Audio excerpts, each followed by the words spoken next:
Denne filmen handler om Hugo som faller i trappa og havner på sykehuset og trenger hjelp av helsefagarbeiderne.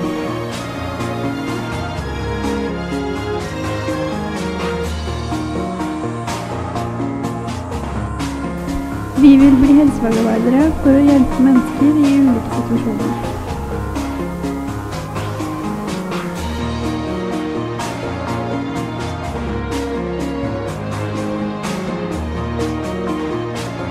Det jeg får ut ifra dette yrket er gleden ved å hjelpe mennesker.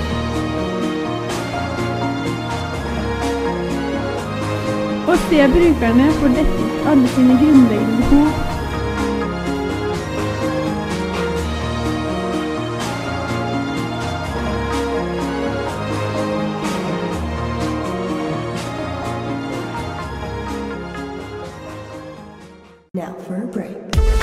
Nå er jeg endelig blitt frisk, og helsefagarbeiderne har hjulpet meg til å komme på beina.